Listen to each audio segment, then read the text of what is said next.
मस्तक बहुत भारी हो जाता है, सिर्फ 10 मिनट के लिए भी सही एक बार फ्री हो जाओ, सब भगवान पर छोड़ दो, जैसा करेगा हो जाएगा। बिल्कुल टेंशन फ्री हो जाओ, आप देखेंगे कि भगवान आपके सारे बिगड़े काम बना भी देगा और आपको रत्ती भर टेंशन भी नहीं देगा, क्योंकि जब उसको सौंप दिया है तो हमें जरूरत नहीं है चिंता की, हमारी चिंता सारी भगवान करने लग जाता है। करके तो देखो आप, लोग इतना टेंशन करते हैं, इतना टेंशन करते हैं, जहाँ जाएंगे वहाँ यही है कि महाराज टेंशन बहुत होता है, कोई इलाज बताइए, टेंशन बहुत होता है। भगवान को लोग कोसते हैं, कई लोग भगवान को कहते हैं क्या ना, तूने हमको ऐसा बना दिया प्रभु, टेंशन ही टेंशन रहता है, दिमाग हमेशा भारी रहता है। भगवान ने कहा दिया किसने टेंशन? मैंने तो दिया नहीं है, तूने पाला है, मेरे को दे दे तो तू फ्री। पर तू खुद संभालता है कि मैं करूंगा, तो फिर मैं बीच में क्यों टांग रहा हूं? मेरे को सौंप दे, फिर सब मैं कर दूंगा तो फ्री। लेकिन हम तो जबरदस्ती अपना करते हैं, हम करेंगे तो फिर टेंशन में आदमी फंसता है। एक बार भगवान को सौंप के देखो अपना काम, भगवान ऐसे काम बनाएगा आपको पता भी नहीं चलेगा।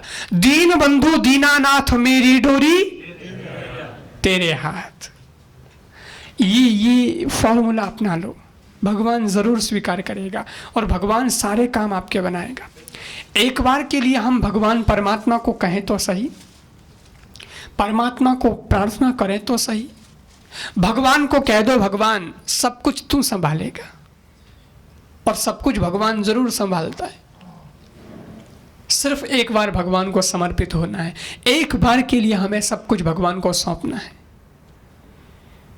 तेरे भरोसे मेरी गाड़ी, तू जाने तेरा काम जाने, तेरे भरोसे मेरी गाड़ी, तू जाने तेरा काम जाने, तेरे भरोसे मेरी गाड़ी, तू जाने तेरा काम जाने, तू जाने तेरा काम जाने, तू जाने तेरा काम जाने, तू जाने तेरा काम जाने, तू जाने तेरा काम जाने, तू जाने तेरा काम जाने, तू जाने तेरा काम जाने, तू जाने तेरा काम जाने, तू जाने तेरा काम जाने, तेरे भरोसे मेरी गाड़ी, तू जाने तेरा काम जाने, तेरे भरोसे मेरी गाड़ी, तू जाने तेरा काम जाने,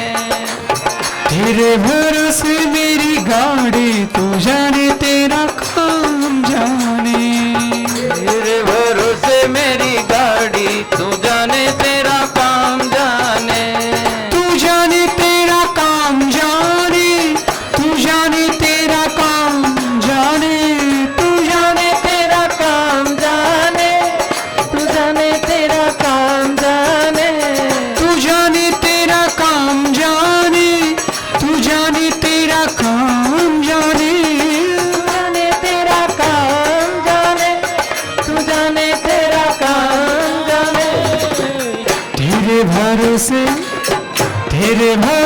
मेरी गाड़ी, तू जाने तेरा काम जाने, तेरे भरोसे मेरी गाड़ी, तू जाने तेरा काम जाने, तेरे भरोसे मेरी गाड़ी, तू जाने तेरा काम जाने, मेरी गाड़ी। इतना ख्याल रखो, बाकी प्रोग्रेस करो, सब करो, आप कोई मना नहीं है, पर भगवान के सामने भी जाके हम अपनी चलाते हैं, वो नहीं चलता है। आदमी तो दो ही चाल चलता है, वो बहुत तेज है। आदमी जाएगा वहाँ भी अपना बिजनेस वाला दिमाग लगाएगा, भगवान के सामने जाएगा ना तो भगवान के सामने कहेगा हे भगवान बस कोई नहीं है इस दुनिया में, कोई नहीं, मेरा तो कोई नहीं, बस तू ही है, तू मेरा और मैं तेरा, तू मेरा और मैं तेरा, तू मेरा और मैं तेरा। आदमी वापस जब घर जाएगा तो घरवाली के सामने मटकेगा, तू मेरी मैं तेरा, तू मेरी मैं तेरा। भगवान कहेगा तेरा कोई अता पता ही नहीं, पता नहीं तू किसका है, कोई लाइसेंस ही नहीं तेरे, मन पड़े जिसको ही कह देता है, मन पड़े जिसको ही अपना बना देता है। लेकिन ऐसा नहीं, भगवान को कह दो हम राम जी के हैं, राम जी हमारे हैं, हम राम जी के हैं, राम जी हमारे हैं, हम राम जी के हैं, राम जी हमारे हैं, हम राम जी के हैं, राम जी हमारे हैं, हम राम जी के हैं, राम जी हमारे हैं। हम राम जी के हैं, राम जी हमारे हैं। हम राम जी के हैं, राम जी हमारे हैं। हम राम जी के हैं, राम जी हमारे हैं। हम राम जी के हैं, राम जी हमारे हैं। हम राम जी के हैं, राम जी हमारे हैं। आपको बोलना पड़ेगा, आवाज निकालनी पड़ेगी। मुझे तो आप लोगों ने बुलाया है, बोलना ही बोलना है, लेकिन आप लोगों को भी बोलना पड़ेगा, क्योंकि बोल तो मैं रहा हूं, कथा मैं करता हूं, ठीक है मैं बोल रहा हूं, लेकिन आप लोग इतनी देर से चुपचाप बैठे हो, और जब आप लोग बिल्कुल चुपचाप गुमसुम ऐसे ही बैठे रहते हो मुंह लटका के, तो मेरे को आपको देख के दया आती है, इसलिए बोलवा रहा हूं। एक्चुअली बात यह है कि भगवान का कीर्तन जब बोलते हैं, भगवान का नाम जब बोलते हैं, तो मन भी ठीक होता है, तन भी ठीक होता है। बिल्कुल आपके शरीर का इलाज होगा। कैसे इलाज होगा मैं बताता हूं। ब्लड सर्कुलेट होता है बराबर जब भगवान का कीर्तन हम बोलते हैं, क्योंकि वैसे तो भगवान ने हमारी बॉडी इस प्रकार बनाई है कि आप कैसे भी बैठे रहेंगे खून चलेगा, बिल्कुल चलेगा, वो रुकता ही नहीं है। लेकिन जब आदमी के शरीर के अंग नहीं हिलते हैं तो उसकी स्पीड जरूर धीमे हो जाती है, क्योंकि शरीर में स्थिरता आ जाएगी तो खून भी धीरे धीरे चलेगा, और आप चुपचाप बैठे रहोगे तो खून धीरे धीरे चलेगा। लेकिन जब कीर्तन होता है तो ताली बजेगी, मुंह चलेगा, आप हिलेंगे, डुलेंगे, झूमेंगे, बैठे बैठे ही गुनगुनाएंगे, तब ब्लड सर्कुलेशन बढ़िया होता है, और ब्लड सर्कुलेट होगा तो आप बिल्कुल स्वस्थ रहेंगे। ताली बजती है ना, तो ताली में भी राज है, पॉइंट दबते हैं भाई, हमारे यहाँ सब पॉइंट है, और कहते हैं कि एक्यूप्रेशर वाले भी तो कहते हैं पॉइंट दबाओ आप बिल्कुल ठीक हो जाएंगे। अब ऐसे आदमी कोई बैठा बैठा ऐसी ताली बजा लोगे, वो गल्लो है कि नहीं? पागल बताएंगे उसको, ऐसे ताली नहीं बजा सकते हम। तो हम कैसे स्वस्थ हो जाएंगे, कैसे स्वस्थ होंगे? तो बोले लय के साथ ताली बजाओ। लय कहां से लाए? अरे बोले कीर्तन करो, कीर्तन को गाओ तो संगीत बनेगा, म्यूजिक होगा, म्यूजिक होगा, एक लय बनेगी। हमारे हृदय की धड़कन भी है ना, लय के साथ धड़केगी, और फिर ताली बजेगी, और ताली बजते ही हमें पुण्य भी मिलेगा, और ताली बजते ही हमारे हाथ के पॉइंट दबेंगे, पॉइंट दबेंगे तो हम बिल्कुल स्वस्थ हो जाएंगे, बिल्कुल स्वस्थ हो जाएंगे, और आपके रोग भी दूर हो जाएंगे। और विश्वास नहीं हो तो योग गुरु बाबा रामदेव को फोन करके पूछ लो, पक्का है आप बिल्कुल स्वस्थ हो जाएंगे। हम राम जी के हैं, राम जी हमारे हैं। हम राम जी के हैं, राम जी हमारे हैं। हम राम जी के हैं, राम जी हमारे हैं। हम राम जी के हैं, राम जी हमारे हैं। हम राम जी के हैं, राम जी हमारे हैं। हम राम जी के हैं, राम जी हमारे हैं। हम राम जी के हैं, राम जी हमारे हैं। हम राम जी के हैं, राम जी हमारे हैं। हम राम जी के हैं, राम जी हमारे हैं। हम राम जी के हैं, राम जी हमारे हैं। हम राम जी के हैं, राम जी हमारे हैं। हम राम जी के हैं, राम जी हमारे हैं। बहुत अच्छा गाते हो आप लोग, लेकिन आज गाना शुरू किया है, कथा कल शुरू हो गई थी, आज आवाज निकाली आप लोगों ने। हमको तो ठीक है बोलना ही बोलना है, लेकिन आप जब तक नहीं बोलोगे ना तब तक रंग नहीं चढ़ेगा, आनंद नहीं आएगा आप लोगों को भी। क्योंकि मैंने कहा था ना कि वैसे तो हमारी वो एक पूरी वो म्यूजिशियन वगैरह होते हैं, पूरा एक मंडल होता है, बहुत अच्छा है सब, लेकिन यहाँ तो आप लोगों की ताली म्यूजिक है। वैसे मैं कहूँगा बजाने वाले भी यहाँ भी बहुत अच्छे हैं, ऐसी बात नहीं है। हम एक लय के साथ गाएंगे तो अच्छा लगेगा, बहुत प्यारा लगेगा। और आपकी आवाज तो आपकी आवाज है, माताएं भी गा रही हैं, भाई लोग भी गा रहे हैं, लगता है आपके गले में कोयल घोंसला बना के बैठी है। दुबई वासी बहुत प्यारा गाते हैं, लेकिन जरा दुबई जैसा नाम है वैसा गाओ, जैसा ये है वैसा गाओ। और मैंने आज देखा वास्तव में दुबई बहुत प्यारा है। जब आज हम लोग घूमने गए थे हमरा राम जी के साथ, वो लोग बहुत अच्छा है। और दुबई दुबई माने डूबना,